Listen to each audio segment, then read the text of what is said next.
Hello, everyone. Welcome to our second and final elemental movie and our chapters 2 and 3 of the Lethem theory. So if you have a black permanent marker, which was on our supply list, please have that out and ready, or anything that you can write with. You're going to make yourself a poster note tonight. And then if you go back to page 15 and let's see, we're going to try and get our poster one. Did everybody notice that I put 2 parts in twice today? I must have thought that was a very important part. Okay, if you start with, pull the back part of your packet out. So it's page 14 and 15 and 16. And you don't have to worry about 17 for a little while. So we're going to pull this poster out.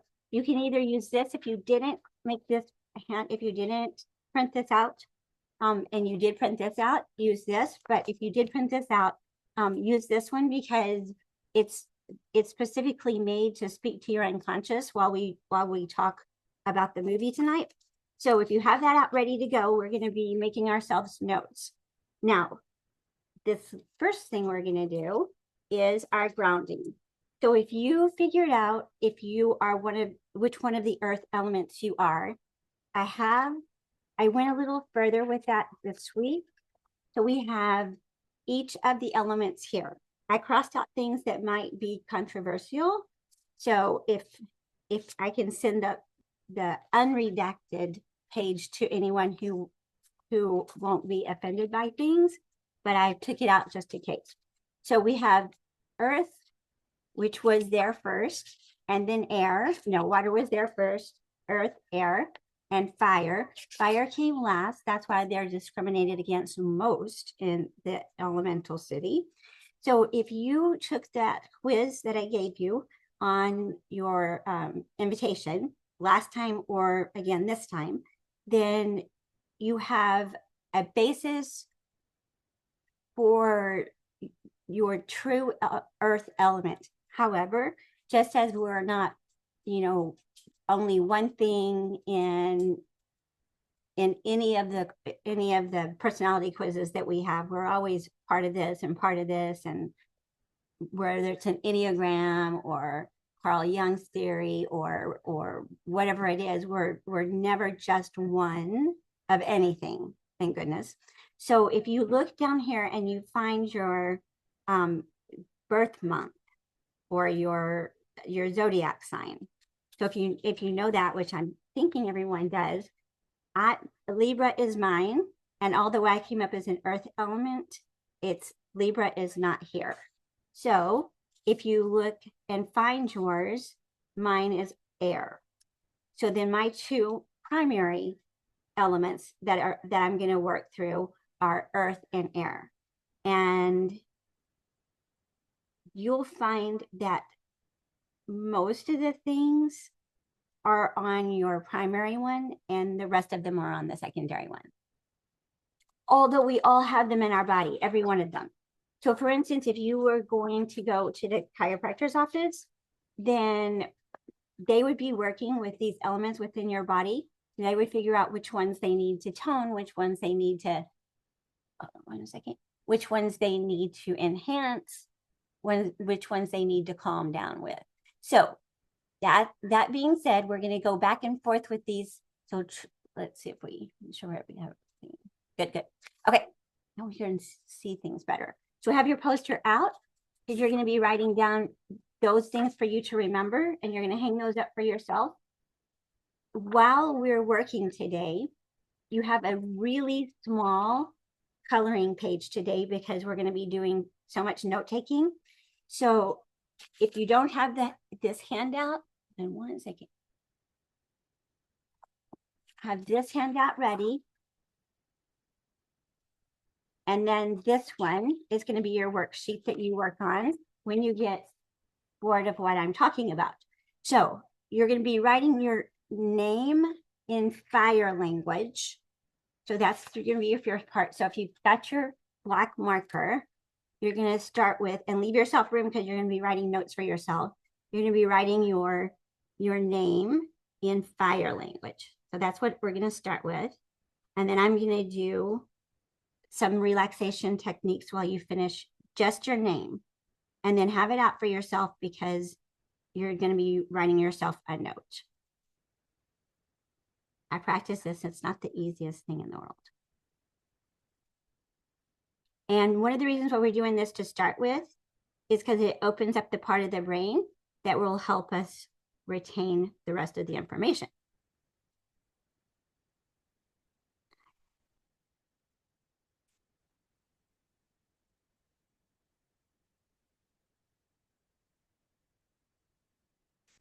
Okay, there's my horrible rendition of my name in fire language. Okay, so you're going to write that, and that's the beginning of your letter for yourself today.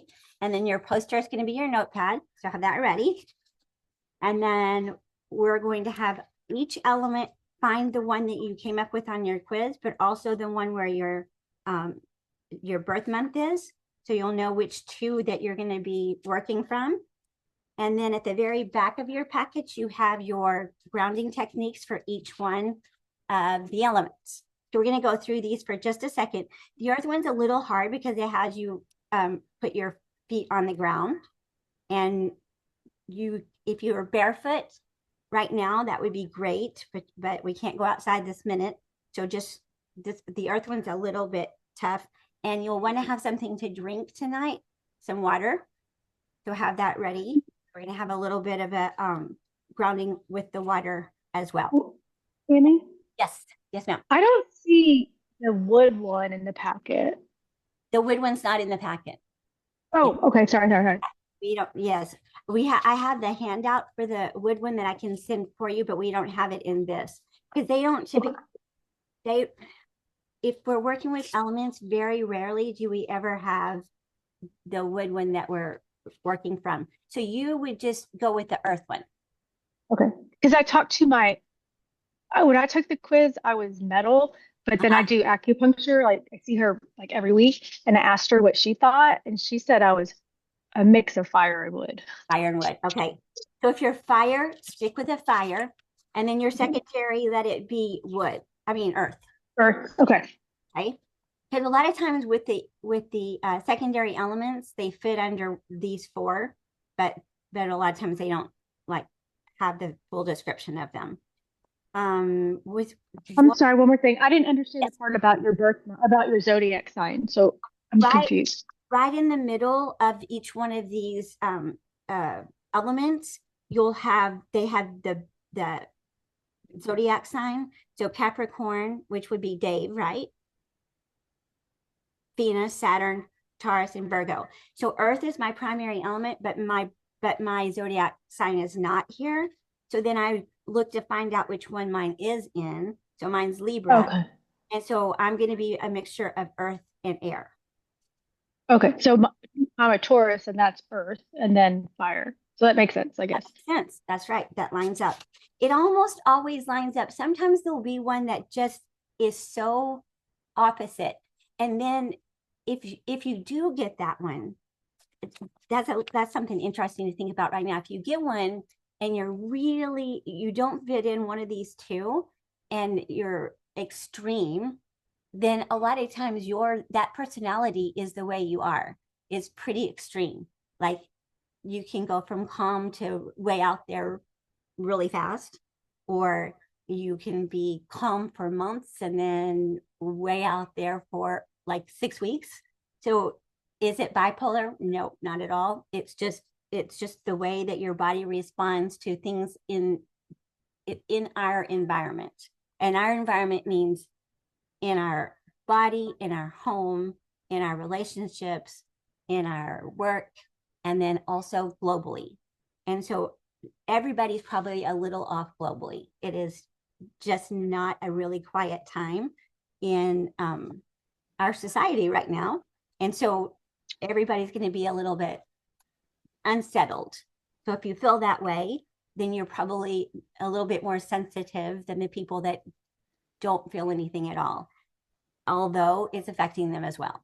So we can't really say it doesn't affect us because it just does.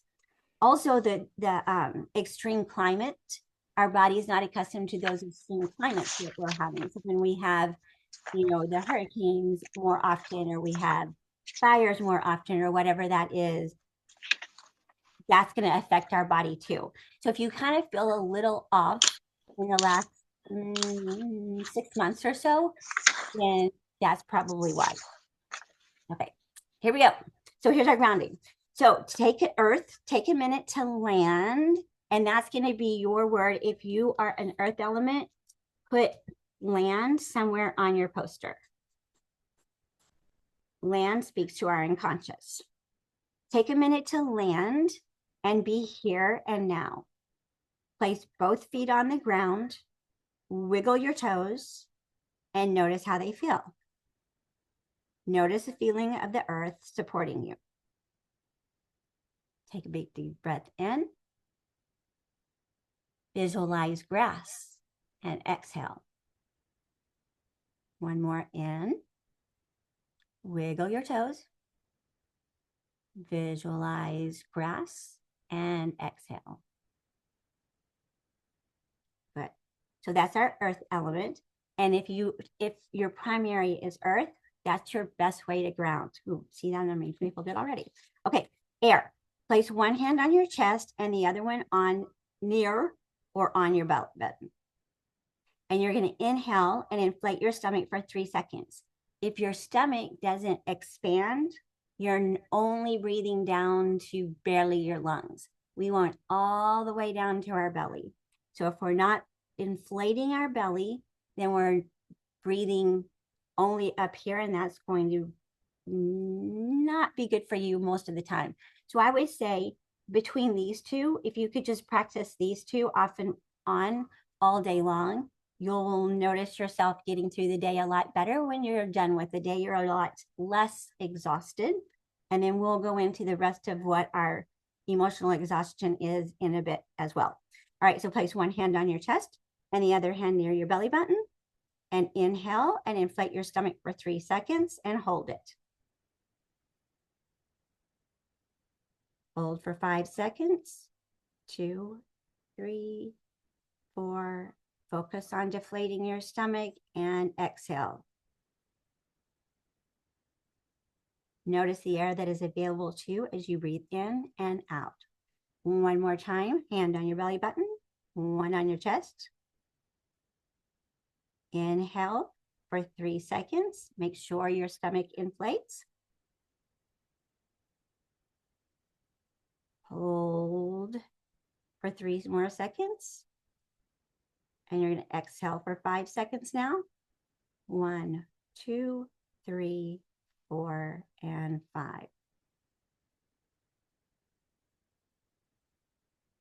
Focus on deflating your stomach and notice the air that is available to you as you breathe in and out. Close your eyes once. Open your eyes. Look to the left. Look to the right. Look down to the left. Look down to the right. Close your eyes again. Open your eyes. And now we're ready for water. Take a slow drink of water. Notice the feeling of the water in your mouth, how it feels to swallow. Focus on nourishing your body, which is made mostly of water. Big drink of water.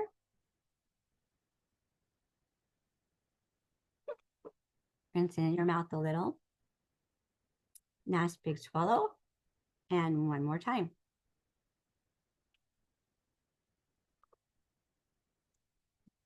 And exhale. Good. And fire. Rub your hands together to create fire and heat. I'm going to do it for about 30 seconds. I never get warm.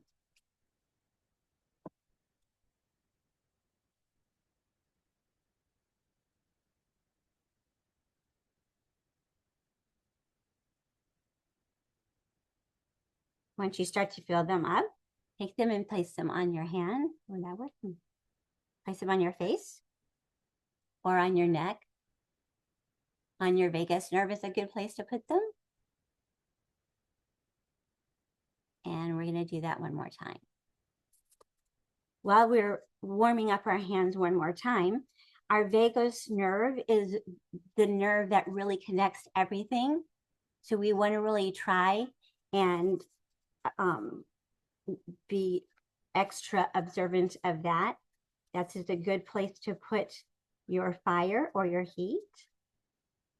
And also whenever you get uber agitated, some ice right there will calm you down. There's a so to prevent surgery, I have all these little things that I have to do for my neck to keep them so I don't have numb hands.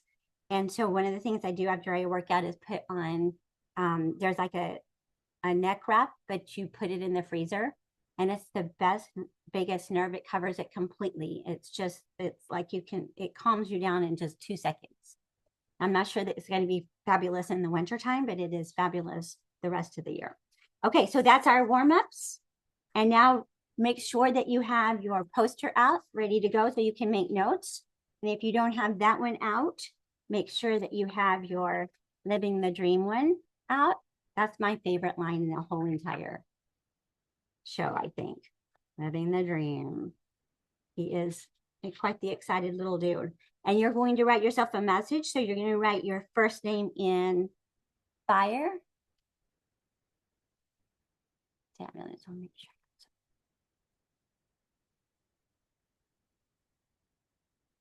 Okay. That's right. Make sure. Okay, good. Yes. If you took your test for yourself, that's great. But if you took it for your partner, that's even more like enlightening to, I think, both people. Okay, so we're going to start with our notes. So far, I make sure that I'm going to be landing, and I'm going to put my other elements to make sure that I remember this one. Do we want to do fire? So find a place that you can see. So here's our crystals down here, and she was fire. So we want to put heat here to remind us to do our fire grounding. And we want to put air here and try and find us. Well, let's do it in the blue because that works for our air elemental grounding. And then we have land. And I don't see that they have water on here. Water is under the bridge. Okay, they didn't put very much water. So that just, we want to put a drink on that one. That's our best way to get that calmed in our body. Okay, and we're moving on now. Here we go. So we're going to start with on page 2. You guys color your Living the Dream. Begin writing yourself your message and have this out so we can write our notes when we get there. Okay. Here's our Let Them chapter 2 and 3. How to free yourself from stress, drama, and other people's choices. We've all been there, frustrated by someone's actions, trying to change their mind, or feeling hurt because they didn't behave the way we wanted. The Let Them theory is a powerful mindset shift that helps you release control, reclaim your peace, and focus on what truly matters, your own life. And I would say those that you love. This guide will break down what the Let Them theory really means, why it works, the psychology and stoicisms behind it, how to apply it in relationships, work, and family, real life examples and scripts to use today, and common mistakes and how to avoid them. So again, this book is, let me show it. If you weren't here last time, I really enjoy this book. However, Dave is kindly typing out the chapters for you, so please don't share the information. It's just for us here, and it's already messy. It's Study Guide to the Let Them Theory by John King. I really like this book almost as much as the whole Let Them book. It's kind of like a cheat sheet all the way through. So it gives you exactly the concepts that she goes through, applies it to whatever psychological theory there is, and then gives you practical ways to work with the information she's giving you, but it's all going to be in your packet. So you don't really need to buy it because it's expensive for that tiny little book. Okay. What's the let them theory? It's the practice of releasing the need to control others, which is one of our basic needs. And it's more so for some people and less so for some, but it's a need that we all have in our subconscious because it's trying to keep our environment calm, safe, and in our mind. It's not that it's not necessarily the right choice, but in our unconscious, it's telling us it is. So it's the practice of releasing your need to control others and instead focusing on your own reactions, boundaries, and emotional freedom. And our core principles are: you can't control other people, only how you respond, which is true. Resisting reality causes suffering. Acceptance brings peace. That's the part of the acceptance theory. And not everyone will like, respect, or prioritize you. And that's okay. So let them be wrong. Let them leave. Let them misunderstand you. And your power lies in how you move forward. I'm going to read that one again. This probably does not settle as well in your brain as even the principles above, but it's the practical application of what her theory is.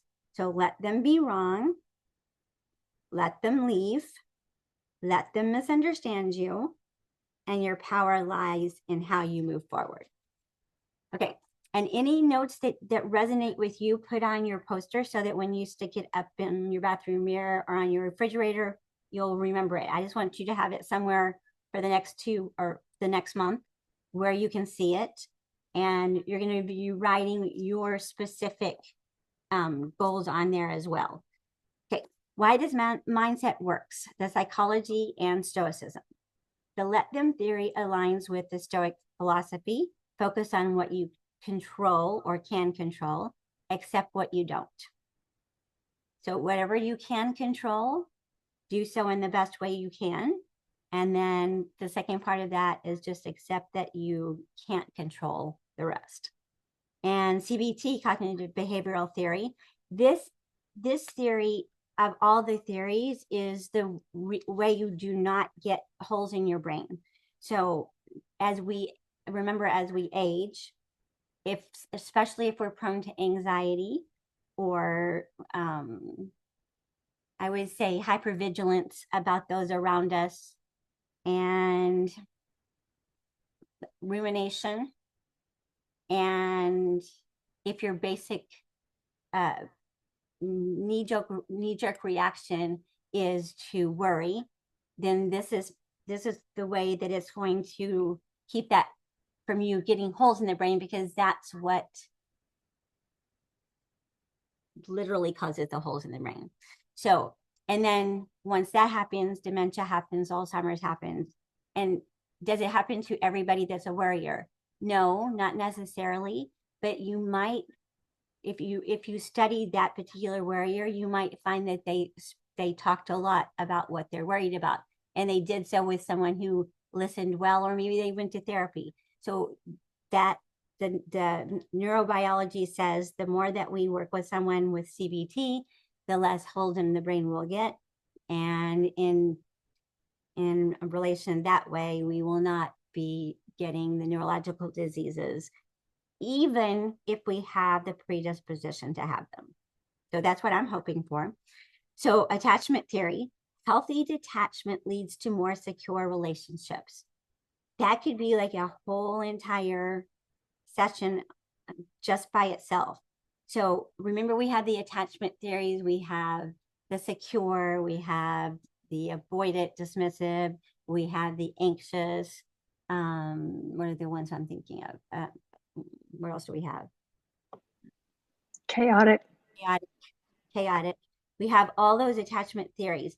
And basically what we're saying is no matter what any of those are, we're going to have some healthy detachment, because we're going to have partners or friends or coworkers or children or parents that trying to be even in a healthy round of attachment will cause us harm. We can't control other people. We can't make them be different. So sometimes we have to choose the healthy detachment road. And that means kind of let them be who they are. Of course, you can talk to them and try and show them what's going on in you and what you see. But there's going to be times when the best choice is just to detach. That does not mean avoid or ignore or completely live your life separate from if it's a relationship, but there are ways to detach in a healthy way. Okay, and we can come back to that, but there's lots of examples. My best example is, let's say you are it's sports season again. So we have baseball right now, right? We have football, we have some basketball, we have all of college sports going. So if you are a sports driven person and that's what you enjoy for entertainment, and you are married to or with a partner who just thoroughly despises everything and has to do with sports, then this season is a difficult season for you. And if your most goal is for you guys to spend the weekends together without any TV or without any sports, that's going to be a difficult time. So it may be the woman that's more into sports, or maybe the guy that's more into sports. But no matter what, this season, when it comes into the Christmas season, you're either going to be more into this or more into that, and your partner's not going to be. So share what you can, learn to enjoy as much as you can what your partner enjoys, and then use a healthy detachment means by go do whatever you love to do with friends or other family members or just by yourself, because it's really important to develop personal time with ourselves, because that's going to be what keeps us going in life. All right. So there's part of the attachment theory and part of healthy detachment. Okay. Science-based benefits: reduces anxiety, less overthinking of others' actions. So this one's an interesting one, especially if you're in the field of psychology, because your whole goal is to wonder, is to figure out why or where people are, what's causing their driving thinking forces and their driving behavior, and consciously what they're going through or what they've been through, so you can figure out what's going on with them now. So in my field, that's what I do on a daily basis. But overthinking others' actions until the point where that's all that the thing that's on your mind is the most detrimental thing that you can do for your brain and your body. So that's the part where you learn to just let go. Try and figure out other people, talk with them, go to counseling, which is even better. But overthinking why they're the way they are is never going to get you in a happy place, because they don't know why they are the way they are either. So there's ways to figure that out in a healthy way by going to counseling, but trying to figure it out and asking them a million questions is not necessarily going to help the situation, because oftentimes we don't know why we do the things we do. 98% of what we do, think, and say is unconsciously driven. 2% is consciously driven. That's not going to give us all the answers that we want. Okay, improve relationships. No more focusing or forcing or manipulating. Nothing good comes from forcing or manipulating. Nothing. That comes from not a happy need for the other person. It comes from a need from an internal source, and that's not a healthy, positive source. So that's never going to get us in a place that we want to be. Increase confidence. You validate yourself and not others. I think this is one of the most difficult things in our society. We live, and the more I get to know other cultures, they're just fascinating to me. For instance, the writer and the director of Elemental, grew up in, what is it, Dave? Korean? I think he was Korean. That's okay. That's what I know he spoke about. He was Korean. Okay. I know he spoke about the Korean culture, but he also spoke of other Asian cultures, but that's what I thought it was. Korean. If you haven't seen the part that it's not under the extras when you watch the movie. It's a complete separate thing on Disney, and it tells about the person that mostly wrote and directed and voiced some of the characters in the movie. This is really his story. It's not an autobiography, but it's really his story. And so in his culture, his parents never once said, "I love you," ever. Not once. And when he was growing up, his parents were first generations immigrants, and of course, which made him second immigration. And he was saying that the tension in this movie is mostly in. I just saw Dave's comment. Mine is, "I am calm in all situations." And I love Pat's. I remember that you don't care. I Okay. keep saying it to myself. You're making me laugh. Okay. Is there a connection between CBT and DBT? Yes, there's a huge connection between that. However, that's such a good question. So in DBT, dialectical behavioral therapy, that theory CBT is an old ancient theory, back from, like, first we had Freud, then we had Jung, and we had, let's see, the beginnings. I see Adler was coming into play there. We had Erickson. Once we started having those kinds of theories, where we were past the psychoanalytic and we were moving more into the thinking theories, which is the cognitive behavioral therapy. And so those are our old ones. DBT is a really, relative to the length of psychology, DBT is a relatively new theory, and it was specifically created to deal with those people that have borderline personality disorder. So is it healthy for other people? Yes. Is it good for us in a lot of situations? Absolutely. But its focus was mainly to figure out why, what, and how to work with people with borderline personality disorders.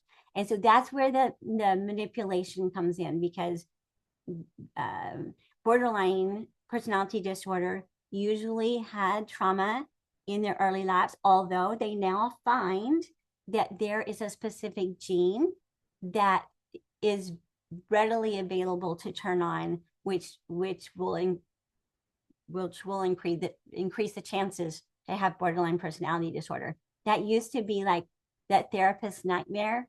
It's just a part of a brain function now. So we've grown a lot.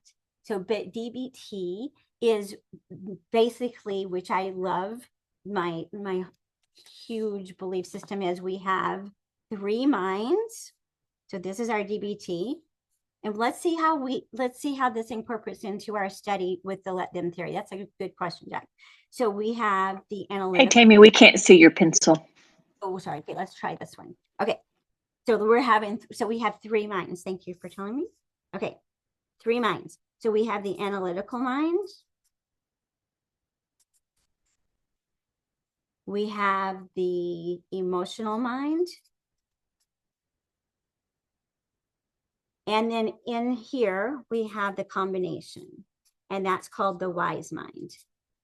And the goal in DBT is to live as much here as we can, and to not manipulate and not control and not analyze other people, and also not to harm ourselves.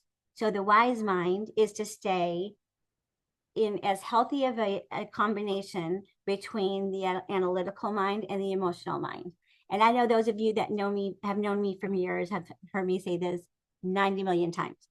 But all day long, not if you're borderline, all day long, we fight this battle. We use our analytical mind and we use our emotional mind. If you're left brain, you are living here much more often than you're living in either of the other ones. If you're really a right brain person, like really a right brain person, you live mostly here and then try and move into the wise mind. But this one is a really difficult place for you to see. So all day long, we fight these two. If we don't integrate those, which is really not an easy task, then we're fighting analytical and emotional all the time. Even when the analytical mind gets into a situation that has to be emotional, then that freaks out that side out as well. So if we have to fight all day long between these two and we don't incorporate them, which one is always going to win? Analytical or emotional? Emotional. Every time. No matter if you're a left brain person, no matter if you are a engineer, no matter what you do, if you're fighting those two, the emotional brain is always going to win. And does that mean that that's always a bad choice? No.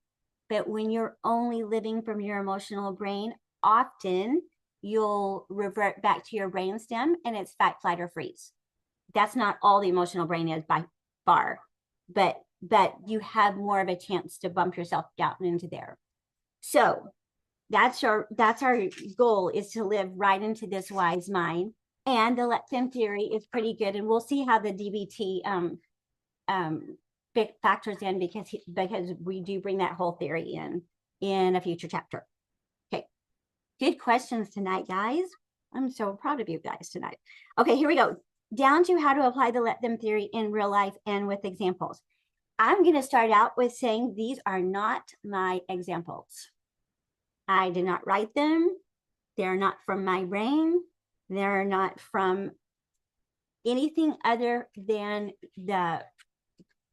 this book. And a few examples are straight from Mel Robbins. But the rest of them are a combination of the Stoicism, CBT, and the attachment theory. And this is, if we use those three theories in this part of our study, we're going to have these reactions if we're living these three theories right now. Okay, so the situation, they take hours to reply. I don't know, maybe 6 or 7 years, I don't know, probably 10, because life goes so fast. But when we first had the texting ability, I had no idea that there was like a certain period of time that's good for responding to people on text messages. Like, I had no idea if it was more than 30 minutes or whatever, that was rude, or it showed that you didn't care, or that you weren't thinking about that. I had no idea that was a cultural norm. And I do not respond right away. If it's a yes, no question, I respond right away. But whatever you put in print, especially if you're a counselor, it's like a rule book anymore. So you have to be very careful with what you write. So from earlier on, my training with any kind of communication is, you think about it, you rethink about it. If you are a spiritual person, you pray about it. If, like, you check your notes, you check everything, and then you respond. And it may seem like it's a natural response that took you forever to respond, but it really is very important when you respond, if it's a counseling question, to make sure that you've really thought everything out and that you phrase it well and that someone can't read it wrong. So that takes a lot of time. So never am I in the cultural norm of answering on time. So, but other people don't believe that. Other people expect that you need to respond as quickly as possible. So if I'm talking to Dave when he's at karaoke and I'm asking him if he's going to be on time, I'm expecting him to respond right away. He doesn't need to think about that. There's not going to be any bad consequences if no matter what he answers. So I'm going to expect him to send me the message right back. So if they don't respond to you right away, our old reaction is to spam or overthink. And then the let them response is, let them respond when they want. I won't chase. I want to add right here. I'm going to check to see really quickly. Okay, good. I'm working with someone right now that I think would be the ultimate spammer or overthinker or manipulating, controlling, not in a bad way, the most sweet person ever, but they're going through a breakup right now, or a separation, not a breakup, like they'll get back together. But basically, if they don't respond in 5 seconds, they're with someone else. If they're not thinking about them, they don't care about them, down the rabbit hole. So one of the things that I want to specifically work with this person on is, if you're chasing or spamming or overthinking or over texting or over wanting them to respond to you, then that is very unappealing to the person that you're trying to get to pay attention to you, because the brain loves what is novel, new, hard to get, grass is always greener, forbidden, or taboo. So I was watching I've watched some of the cooking shows, or the chef, the competition shows, or if you've seen The Bear. I don't know what I don't it's on cable, but I don't know if it's Netflix or whatever it is. That's such an interesting show in so many layers. It's really a good psychological show, and it's really good to show for this kind of theory, because it doesn't let you think much. 1 second.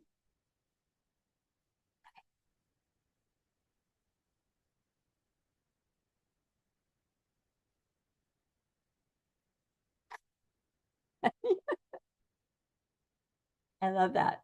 I love that. Do you mind if I read that, Pat? Is it okay with you? Of course. Okay. So Pat just wrote, "Oh, I just set expectations with people. Unless we are meeting up or have to set different expectations, you will get a response from me somewhere between 1 minute and 1 year from the time of contact." And the response time has nothing to do with you or how much I love you or care about you, but rather if I am disabled, hello, and distracted. Yes. You really care and you're thinking about it, but we're all almost ADD now, and those of us that are, it is just there's nothing that has to do with how much we love or care. It's all about how much there's distractions around us. Okay. Oh, okay, you have repeated them a million times, but one more. Oh, excellent. Yes, I should write those down in this, because it's the most important thing. And Jennifer reminded us The Bear is on Hulu. Really a good show. I can't get Dave into it yet, but I will, because it's a very good show. Okay, the brain craves. This, I think, if you remember that we are emotionally driven people, that 98% of what we do, think, and say is unconsciously driven, and we have conscious control over 2% of what we do, think, and say. And then you remember this thing about the brain. I think that takes you at least 50% of the way in psychology, in my mind. Okay, the brain craves what is novel, new, hard to get, grass is always greener, forbidden, or taboo. Novel, new, hard to get, grass is always greener, forbidden, or taboo. The brain loves that. Absolutely loves that. It craves that. And when it gets that, it is just so excited and wants more of that. So for instance, this person that I'm speaking of, this lady that I'm speaking of, is a lovely lady. She's driven her husband nutso. And I have a situation where the guy has done the same thing. So it doesn't mean if you're male or female, but she texts him like, "I swear to you, 3 or 4 times in 30 minutes." And he has a job where he has to pay really close attention to what he's doing. And so it is like, it's almost detrimental to him and his job. And so he left for a while to get a breather. And And I don't actually blame him. And my goal for her is to not chase him so much, because she is not attractive to him, not necessarily in a physical way, but an emotional way. And that's the way we want to connect. And then it gets to the point where we're not physically attracted to that person. So do we want to ignore people? No. Do we want to act like we don't care? No. We don't want any of that. We want our partners and our friends and whomever we with to know we love them, and we love nothing more for them to be happy, and we want to be happy with them together. Yeah, yes. Oh, taboo. Taboo is you shouldn't, and it's wrong. That's very, yes, taboo means forbidden, absolutely. So if you start your relationship out and you're not really supposed to be dating, like Dave and I started dating when we taught at Mesquite Elementary in Arizona, and the rule in the Gilbert School District was you absolutely cannot date anyone on your campus. And that was like, that probably started us off not in the best situation, because that just heightened the awareness that we wanted to be together, because it was forbidden. And we did But not. taboo is kind of societal. Yeah, taboo more is societal. Yeah. Forbidden is kind Yeah. of a thing that you're gonna lose your job, or you're gonna like get kicked out of the church, or get kicked out of your friend group. And yeah, it is. If your partner is everything you need more people in your life, no one can be everything you need, and that's way too much pressure. That's the sentence, 3 sentences that I say. Oh, affairs are built on this. So I say a lot when people have affairs. Is that an okay thing to do if you're in a committed relationship? No, not one tiny bit. But this is why, and oftentimes they're not thinking. And remember, they're doing this. They're not thinking with this, even if they're an analytical person. It's just that they get this, it turns on their unconscious. They're 99.9.5% driven by their unconscious here. Emotional wins.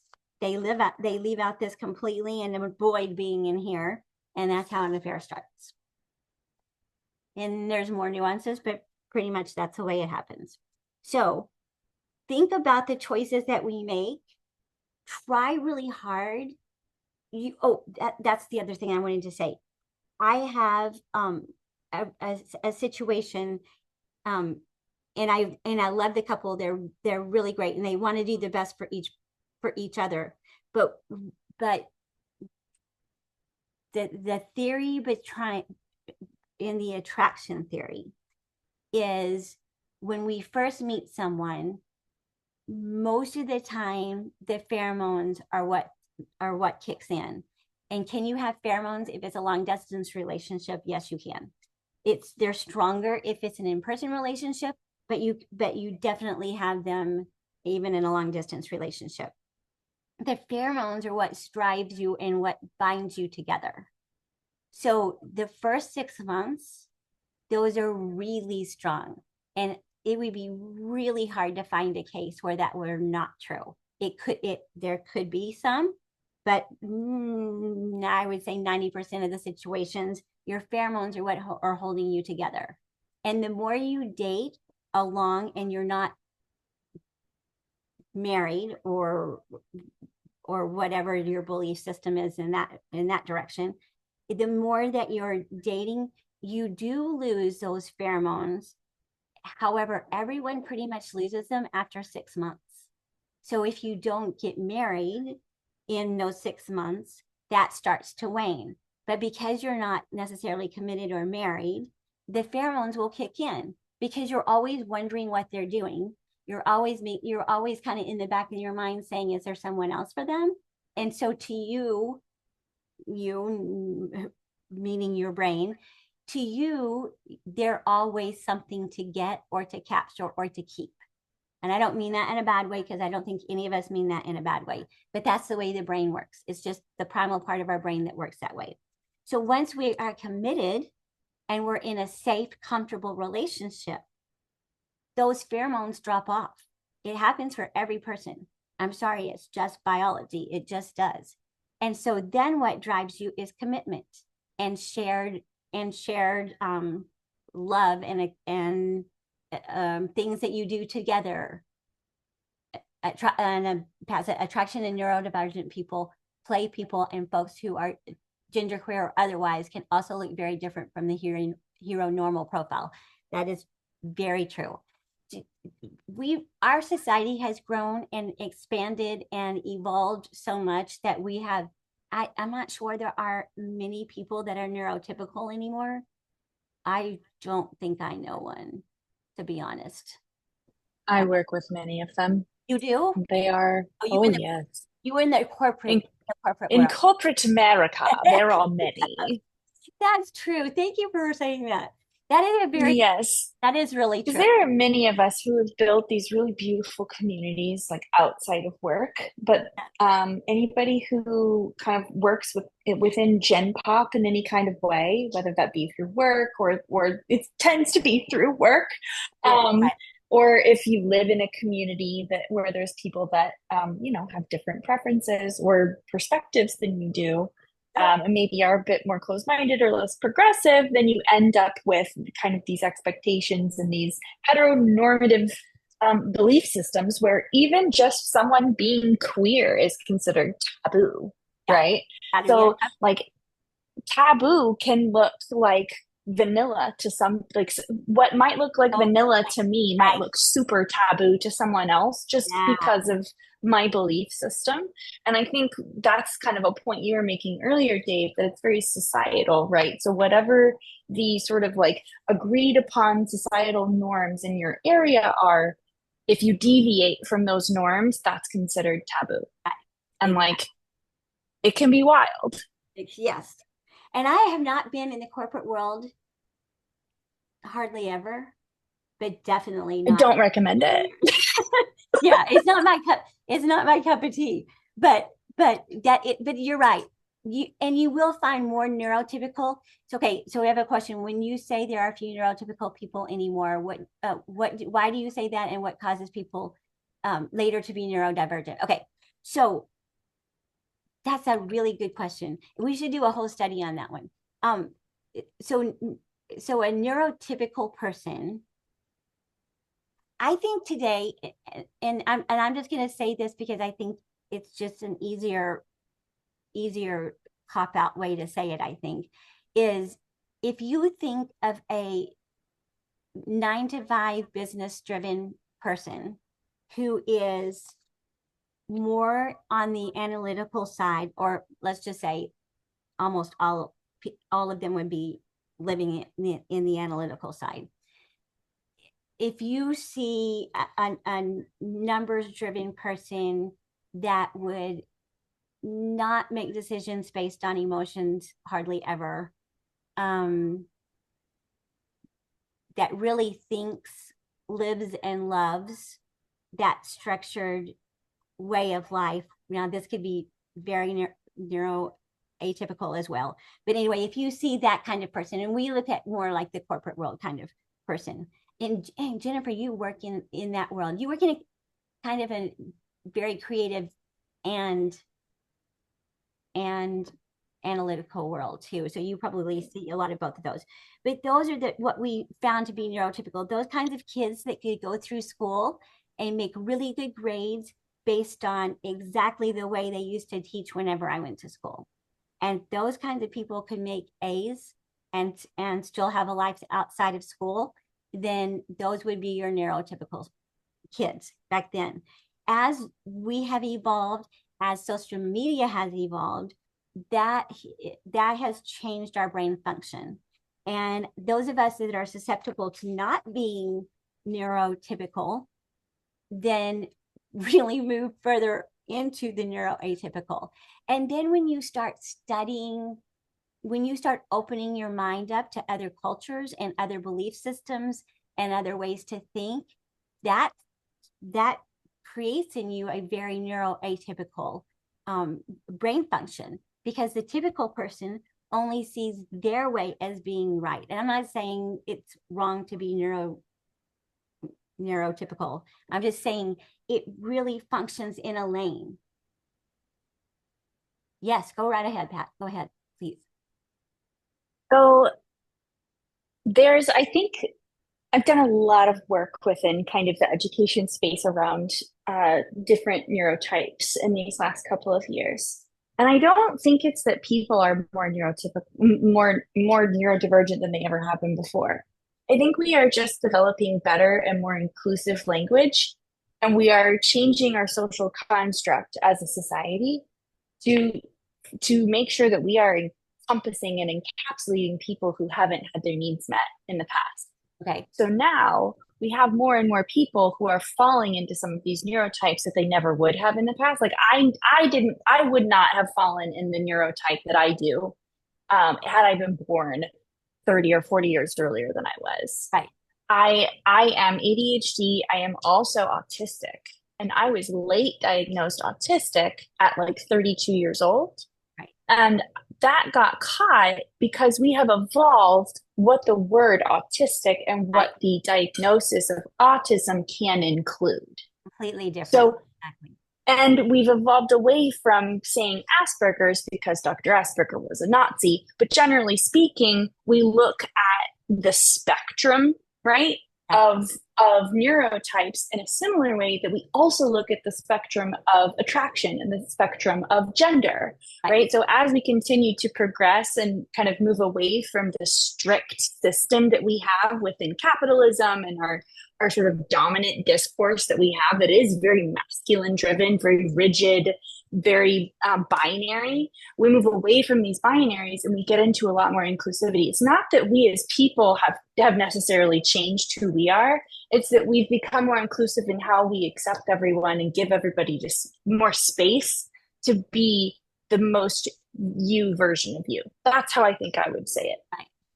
Right. Good way to say it. And our brain makeups, our little brain makeups are changing as well. So like living in today's society, our brains, literally, if you study the structure of the brain, it has changed along with the growth of our society. So it's really a two-pronged thing. Very, very interesting and very, very, very, very wide open. But I don't know, if you think about the people you went to high school with, I don't know, the people I went to high school with,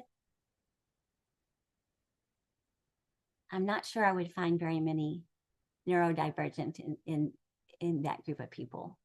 But who knows how they are now?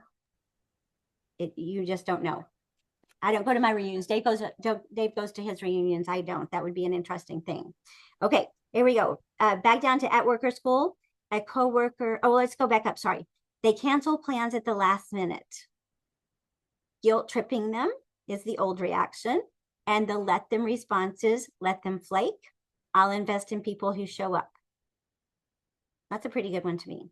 My thing is, if people cancel, I've got plenty to do and plenty ready to do no matter what. So to me, I always have everything all ready just in case. So I don't really have to depend on something or someone to keep me in a good mood or a good place or to have a good time.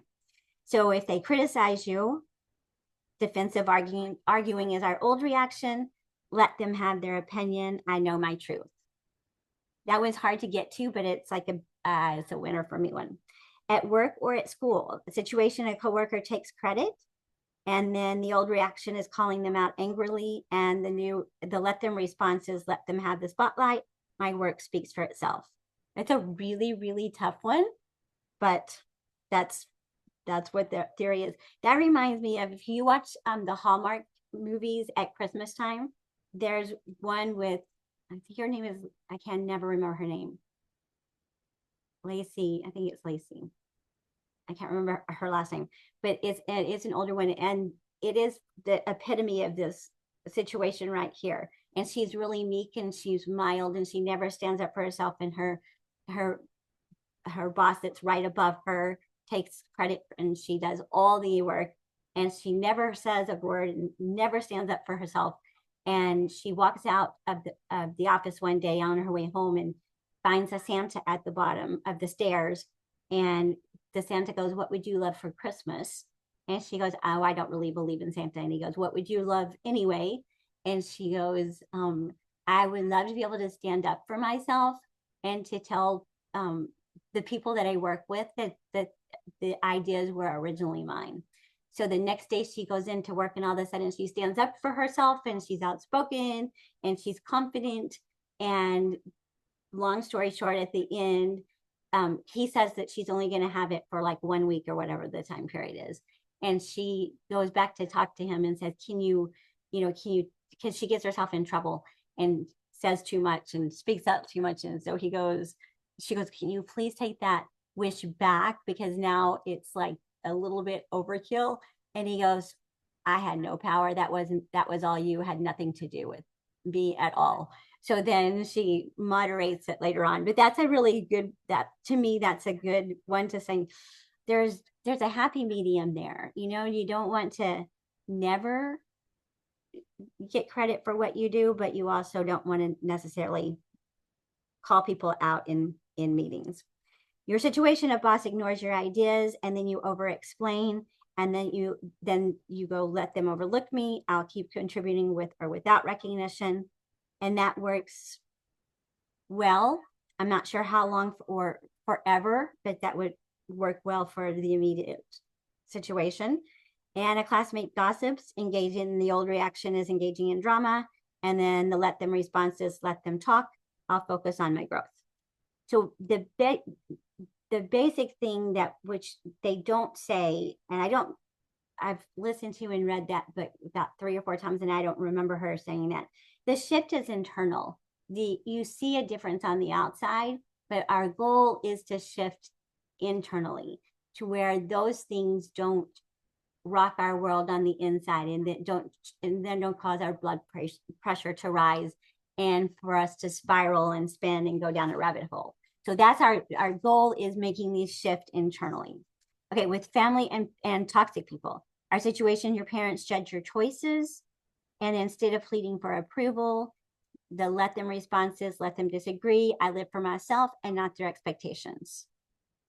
I made a highlight here because the director and writer of this movie, that's their expectations in the Korean first generation Korean was you could be a doctor or a lawyer. And that's still a lot of the thinking process, because every time I come home from the airport and I take an Uber and Dave's not with me, I end up learning about where they come from and who they are and whatever. And every time they say, "We were supposed to come here and I was supposed to be a doctor or a lawyer, but I'm an Uber driver." And I go, "And is your goal still to be a doctor or a lawyer?" And they go, "My parents are." So it's like, it's still here today. It's not just because of a long time ago. So their expectations is you come to America and you do these 2 or 3 things, and then that's what makes you fit in and be the best you in America. And he did not like that.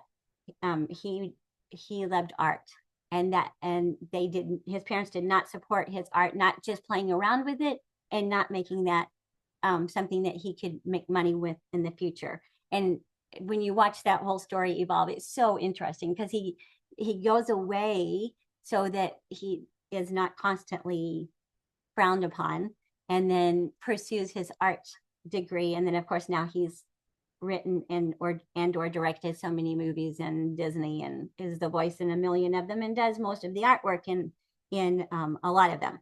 So then his parents figure out he can make money doing art. So his parents opened an art store, believe that or not. So, and now his brother runs the art store. So it's a nice, if you can work within a system and not blow the system up, sometimes things work out in the end. And sometimes the system has to be blown up. Okay, situation 2, a sibling disrespects you. And then the old reaction is arguing endlessly. And the let them response is, let them be rude. I won't engage. That's my life with my sister right now. So We'll leave it at that one. Okay, situation. A toxic friend drains you, and your old reaction is feeling guilty for distancing yourself. And then the let them response is let them go. My peace is non-negotiable. And I love that sentence. So that was the one I'm going to put on my poster for today. My peace is non-negotiable. I try so hard to live this sentence. Not always there. Getting better.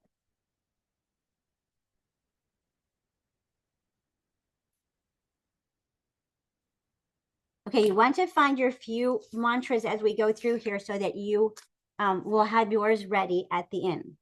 Okay, common mistakes and how to fix them. And I don't see them as necessarily common mistakes. I just see them as misconceptions. So the mistake number one for the let them theory is being passive or weak. And the truth is you're actually stronger. You're choosing not to waste energy on what you can't change.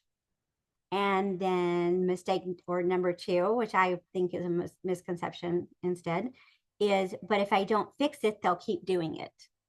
And the truth is trying to control others rarely works. But setting boundaries does. For example, instead of why don't you respect me, let them disrespect me, but I won't stick around for it. So now that would open up a whole can of worms if we're talking about a partner situation or a marriage or something like that. That's a really good thing to work on a base level. But then, of course, if both people say that and you go in different directions, then that could cause a problem. So all of these, I think, are really good in a broad sense, but I think some of the things it is, again, more like a broad sense. There are certain situations that still have to be worked on individually. But our goal would be trying to control others rarely works, but setting boundaries does. Example, if you don't respect me, let them disrespect me, but I won't stick around for it. Okay, number three, it feels like I'm giving up if I do this. And the truth is you're not giving up, you're stepping into your power. And I actually do agree with that one completely. And here's our daily challenge.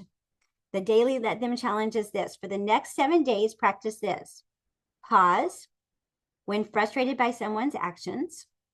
Ask, can I control this? If we can't control it, we say, I let them.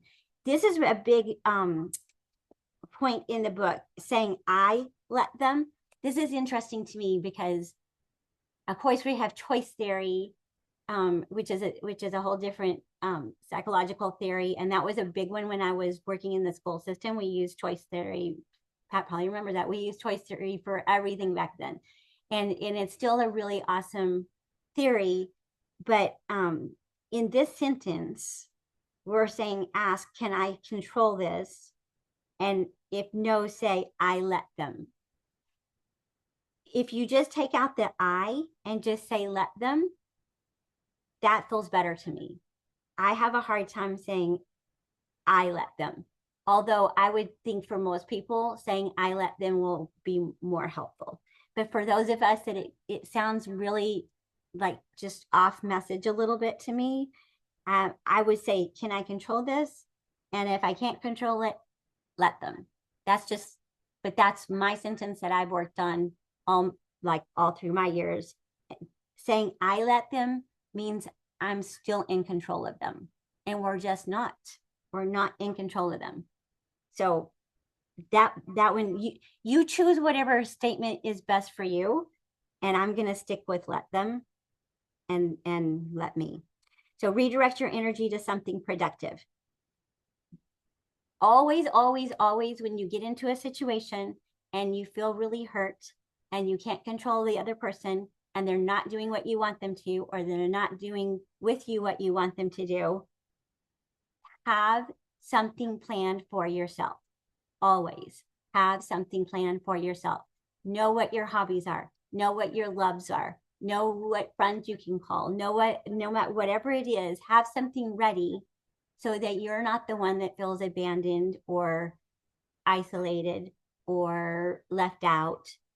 because everything's your choice, and you're in control. So if you let yourself get really bent out of shape and you're upset for a week about it, you have lost your peace and you've given it to someone else, or given it away at least. Okay, so our affirmation to repeat: I release what I can't control. I do love that statement. Let them, either way, I'll be okay. I like that statement. And my peace is more important than their behavior. I love that one. So choose which ones you really like. I think I'm still going to be with I release what I can't control. I'm going to end up saying just let them. It's shorter and works in my mind well. And my peace is more important than their behavior. So that's what I will end up writing on my poster. Okay, final thought. The let them theory isn't about indifference. It's about freedom. When you stop trying to force others to act a certain way, you reclaim your energy, your confidence, and your happiness. And those are the things that are in your control. And those are the things we want to keep working on. We're skipping these because I actually put that information in twice. We're moving over to page 8. Okay. Elemental, setting healthy boundaries and honoring self-worth. Boundaries between elements and cultures. Ember faces cultural prejudice in the element city. Remember, the fire was the last one into the element city, so they're thought of least at the beginning of the movie. And where fire and water are fundamentally different, Robbins chapter 3 emphasizes that boundaries are about self-respect, not about dominating others. I don't think ever our goal should ever be dominating others, because that's just causes everything in the world to blow up. Just look at the world right now. It's blowing up because people are trying to dominate other people. Okay, so Ember does hold her own, even amid societal bias, asserting who she is a fire element. Now, she was very assertive and she did stand for herself. That's true. But while navigating relationships with Wade and her father, that's boundary setting grounded in self-worth. So remember that dad absolutely hated water and hated Wade. That was his, and banned him or panned him. And she corrected him all the time with his colloquialisms. So banned him from the shop that he could never come back again. So I think Ember was like, she knew who she was. She definitely could not control her temper or her emotional outbursts in her shop. But we later find out that maybe that's not what she was meant to do. Maybe that one thing that her family had planned for her, especially her father, was not really what was in the cards for her, and not really what was driving her soul. And so even though she thought that it might be, because that's what she's been told over and over and over again, that probably wasn't the best situation for her. And if you watch the rest of the show and you end up listening to the rest of her story, she really had control of her emotions. Just maybe she wasn't in the best place to deal with them. And Ember's choice versus control, the moment she decides that she doesn't want to run the store and later accepts her relationship with Wade on her terms, is a powerful illustration of Robin's central idea: your choices define your self-worth, not the expectations or demands placed on you. Ember honors herself and sets a boundary with Bernie that changes her life direction. Just as the writer and the director did in his life, he set his own expectations. He knew his parents, especially his father, was completely disappointed with him. They didn't disown him, but they really shunned him, like horribly, in my opinion. And he went his own way and knew that's what he wanted to do, kept doing what he loved. And that really gave him the confidence to push forth, even when the roadblocks were, even when he went to Disney and Pixar, the roadblocks were there at the beginning, but he knew he had already had so much practice walking through roadblocks and walking through people who didn't believe in him, that it was a much easier road for him, even than some of the people that didn't have to live those expectations to begin with. Okay, so our mapping summary is chapter 2, releasing expectations. Ember, burdened by her father and community hopes, learns to let go. And then expectations impose emotional labor. I really like that term. Expectations impose emotional labor. And I think of that as expectations are emotional laborious. They're heavy. They're a burden. They're just, they push you down instead of lift you up. So real connection emerges when control is loosened. And boundaries and self-worth. Amber declines to run the store, and she asserts her identity, sets limits in family and romance. And self-worth is rooted in choice, not obligation. I love that one. Self-worth is rooted in choice, not obligation. Boundaries safeguard personal values. To me, if we don't think of anything else in the whole rest of the show, or the whole rest of the chapters, if we just stay here, expectations impose emotional labor. And remember, our expectations of other people impose emotional labor. Think about that for true. Real connection emerges when control is loosened.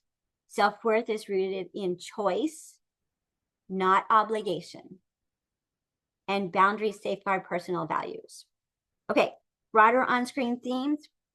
Elemental portrays dramatically opposed elements, fire and water, learning to coexist. Robbins argues that acceptance, letting others be themselves, cultivates peace in relationships rather than friction built on resistance.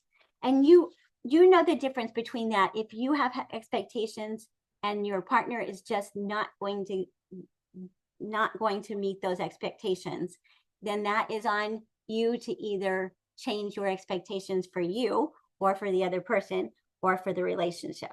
Because living frustrated about them not living up to your expectations is just never going to be a good place to be. Okay. Wade accepting Amber's fiery temperament, and Amber accepting Wade's emotional openness. So her temper or temperament, her fiery temperament, and his like over emotional responses could both be annoying to each other, like in separate situations. Like they're like extreme cases. He cries about almost everything, and she is fiery about almost everything. And both of those are really far extreme. So the melding of the two would be a really happy medium, I think. So it mirrors Robbins' guidance on responding rather than reacting.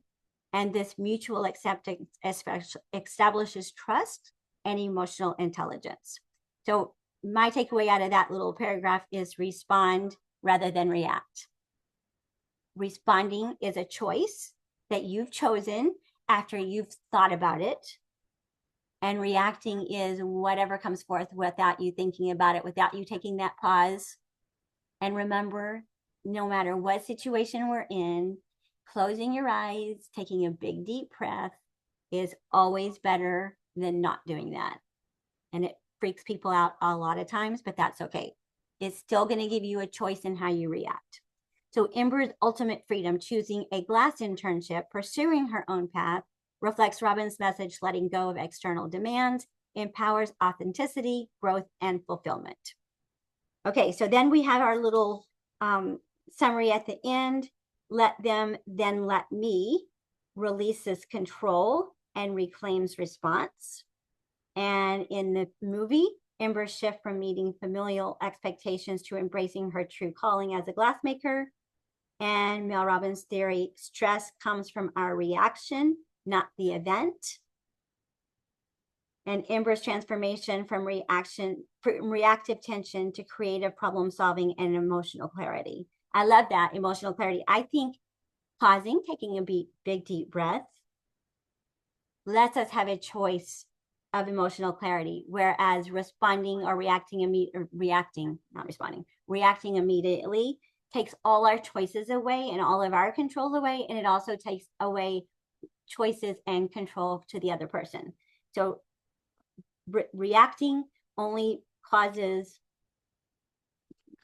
negative issues most of the time, not always, but most of the time. Okay, so now we're going to look at and some of you came in late, so I'll explain to you a little bit about this one. Here's our elements. and we took our quiz before. We've done that one. We've done several of the quizzes. But what I really would love for us to do, instead of saying we're just this or we're just that or we're a combination of this, look at each one of them and find the ways that you resonate with each one of them. So, and if you don't want the redacted pages, I'll be happy to send you the non-redacted pages. I did not want to offend anyone, and some of these could be offensive to people, so I took them out. However, I have the clean copies, and I'll be happy to send them to you if you would like to. Okay, so earth. So feel the earth on your feet. Let it nourish your body and fill your soul. Feed your soul. And earth is grounding, stability, growth, and nurturing. So what I would love for you to do is choose the words that resonate with you or words that you would like to aspire to, and write them on your poster, whether you write it here. And that's what I made this one for you to write your message. You write your name in fire language and then write your message. Doing it this way literally takes control of your whole brain. It uses every quadrant of your brain. So if you can find which of these that resonate with you, if you write your name in the fire language and you write the message in the fire language to yourself, that will make a huge difference to your unconscious, like humongous. So whatever your one wants to be, you may not want to say, I want to stay grounded, stable, steady in growth and nurturing. Those are four adjectives that describe me, but maybe that's not what I need to aspire to. Maybe those are easy for me. Maybe I want to challenge myself with movement and change. Like reading these is very calming to me. Reading the first two here is a little bit unsettling to me. Like movement, what does that look like? And change, what does that look like? Whereas I read these and I'm thinking, okay, got it. So maybe you want to choose something that would challenge you a little bit. So that would be what my challenge is for you here. On mine, when I did my homework, I put grounding and stability. I put growth and nurturing. And then on the side, I put movement, change, knowledge, and intuition are very comfortable to me. I try and learn something new every day. I try and apply that in my life and with others. Intuition's like pretty much how I live my life. I try and check it with facts as well, but I usually go with my gut on those. Movement and change is a little bit of a challenge for me, so I'm going to be challenging myself with that one. And then if I want to stay in my earth element and I want to stay grounded because that's where I am, look at ways to connect. So what I want to do in the next few days is, excuse me for my bad hair, I would like to highlight the things that I really want to bring into my life that I think that will ground me more and that will help me stay more stable in our bizarre world now. It also, if we look at earth and we look down to things that we can think about, things that we can work through: money, prosperity, abundance, confidence, career success, grounding, stability, and fertility. So those are what's associated with the element of earth. And we have an, oops, okay, I'm out of time. We have also options. If you are into energy and you know which element you're in, I would think it would be a really lovely idea, which I always try and have something that I'm wearing or with me in my bedroom and in my office. You'll find them, and you'll find them up here as well. Those are my bookends all around the house. So those bring energy, whether you believe in that or not. It does bring energy. So try and find a gemstone that resonates with you, or that you can leave in your house, you can wear. Because if you will choose one that goes with your earth element, that will be a grounding and an energetic source for you. So if you don't like any of those, you can choose another one because they all give you some sort of energy. Okay, let me see if I missed anything. Okay, Um, down in this little circle area, try if you are, so I end up being more earth and air. Try and choose something that you haven't done in one of these categories. So travel is, I'm much more comfortable staying in my own house, in my own bed, with my own structure and my own food, and like that's very calming to me. Whereas travel is more anxious to me, and but it feeds my soul. Like I love it. I hate packing. I hate it with a purple passion. I'm ADD. I'm not really good at it. No matter how many systems I try, I'm just still not really good at it. I'm much better. I have most of the stuff that we need when we travel now. So I'm better at getting the stuff we need, but that's just not more, I just don't love it. And I don't like sitting on a plane for 10 hours. That's not my favorite thing in the world to do. But I found a peaceful way to do, a more peaceful way to do all of that. And it really feeds my soul to see other places in the world. And my friends, I love to be in person with my friends. I just think that that's like vital. So even though it's out of my comfort zone, I know that for me to be healthy and whole, that's something that I need to really focus on. We don't have money for it, but I actually choose to do without something else so that we can choose to do some of that. So try and find ways that maybe move outside your comfort zone that you don't do very often, but that when you do them, they really feed your soul, that you can really feel an internal shift. And that's what we really want, is to know ourselves well enough that we can feel when we need an internal change, or we feel we need to shift our lack of control, or our control, or none thereof. So try and think of the things that really make you calm, or that you really need to resonate more with, and push yourself to get there a little bit. So your homework is a lot. So your homework is to go through all of these. And again, I actually paid for these. So, and I only have permission to use them in our class. So please don't copy and distribute them to anyone else. But I really would love you to read through all of them. Get your highlighter out and ready. Highlight all the things that you want to work on more, because we're going to keep incorporating these. We're not going to be in Elemental, the movie, going further, but we're still going to incorporate these with us. So bring them back, highlight what you want to move more in connection with. If, for instance, there are things that if you come to individual counseling, or you work with someone on your own, or wherever you are, find a few of these things that you either don't understand, or that you're not familiar with, or that you think that you would like to harness, but you really don't know how to do that, and highlight them in a different color. Use one color for those that you feel good about, that you feel good moving into, and another color that are out of your comfort zone, you might not know how to incorporate yet, but you want to make sure that you give more attention to. Hey, Tammy. Yes. This Jack. Hey, Jack. Is the goal to be able to be in all four of these at some point? Or, I mean, is that what we're looking at? Is how do we might be really, where we use our home base might be, say, air.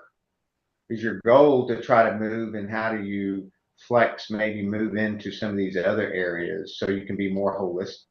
Yes. Maybe that's the wrong word. No, I get what you're saying. I think if you ask different people, you're going to get different answers. But I've worked in the energy field since I did my doctorate. And that's what my doctorate was at least 50% of it was in the field of energy. And so the answer from me is yes.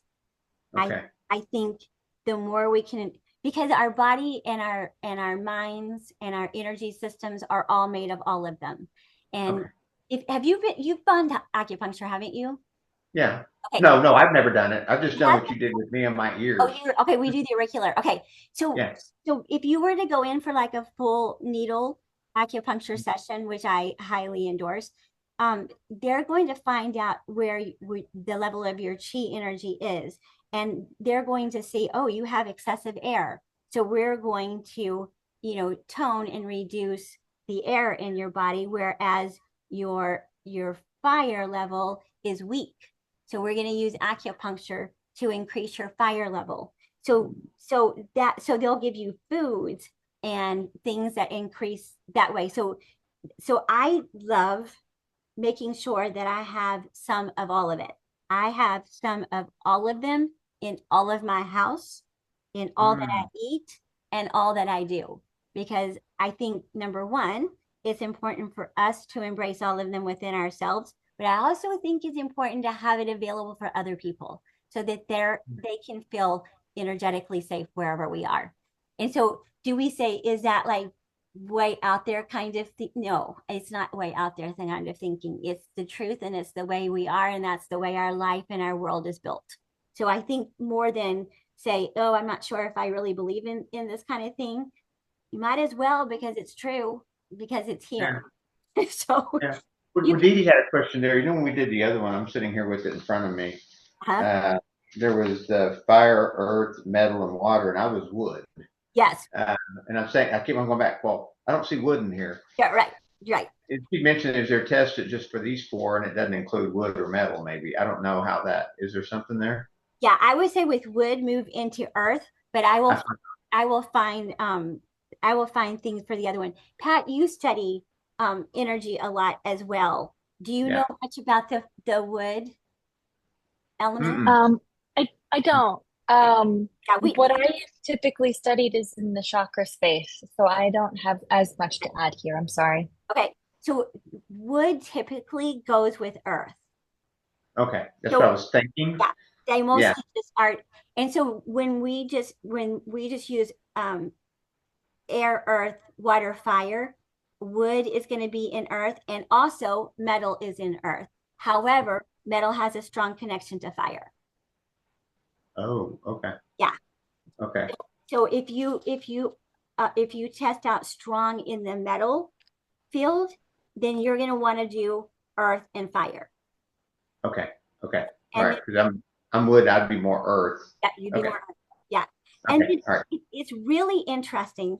My final challenge for you is find out the people that you live with or that your partner is. Find out which one that they are more gravitating towards, or they test more out, and then try and communicate more with them that way. So let's say, Dave, what did you find out you were? I was earth. You were earth. Okay, that's easy. Okay. So let's say Dave was water.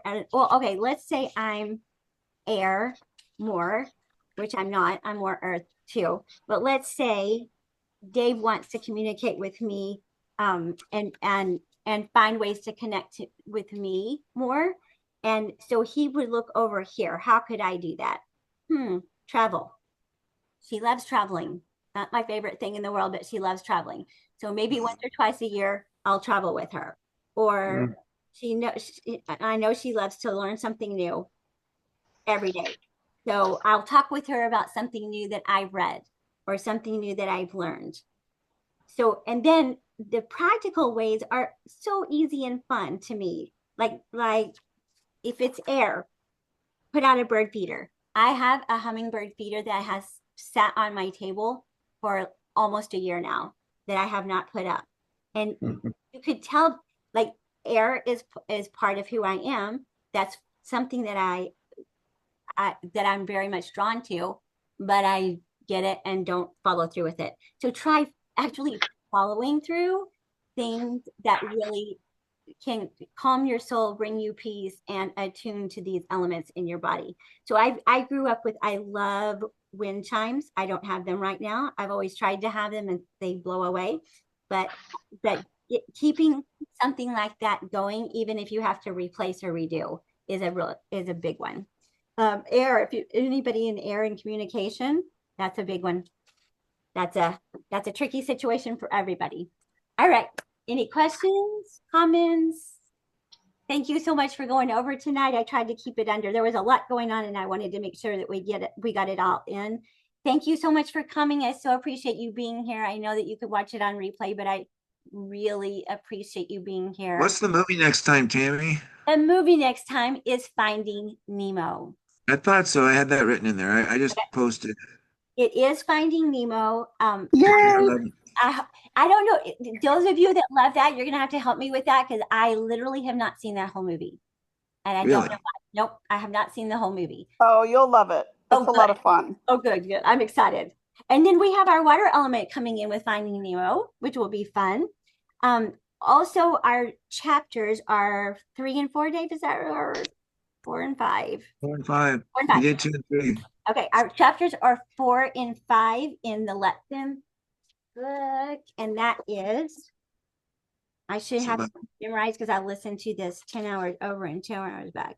Okay, we're out of, you know me, do I ever follow within the guidelines? Rarely. So we're not really doing the sections that she has them planned out to be because I didn't think they went together as well. So we're doing one from one and one from another. So we're doing let them stress you out and let them think bad thoughts about you. And I should put in there love difficult people. And if I find out that it's not, yeah, I think we're going to do it for the next one. If I find out that it's not overwhelming, we'll add chapter 6, but I think that we'll probably just stay with 2. But I'll send an email and a text out if we're going to do the 3rd one. So let them stress you out and let them think bad thoughts about you. Ugh, not my easiest ones. So this will be a challenge for me. A new movie for me and 2 of my least favorite things to work on. All right. Have a fabulous rest of the month. And I will see you next time. And let me know if you need any extra copies or any extra information. And you know that I have it somewhere because I have pretty much everything here. If you ever want to go to a bookstore, just come here and visit because you'll have pretty much whatever topic you want. There might be one I don't have. Dave wants me to get rid of my book. I'm sorry, what? We have lots of extra books. Dave wants me to get rid of my book, so it's one of our conflicts. I'm thinking I can. If you're gonna hoard anything, right? Books are a good thing to hoard. That's what I think. It brings good energy, like the whole thing. I'm thinking of ways to try and make a house out of books. I've seen them on Instagram, and surely I can do that. That's my goal. But then you can't read them. No, and I do really like to get out and touch them. I really do. They're like a big deal to me. But poor Dave has to live with them. And they're horrible. Anyway, okay. Big hugs to everybody. Have a fabulous week. Stay cool. Enjoy the sports season that's coming up for those of you that love the sports season. And those that don't love the sports season or with people that do, try and enjoy them a little more. Big hugs to everyone. Have a fabulous time. Bye-bye, guys.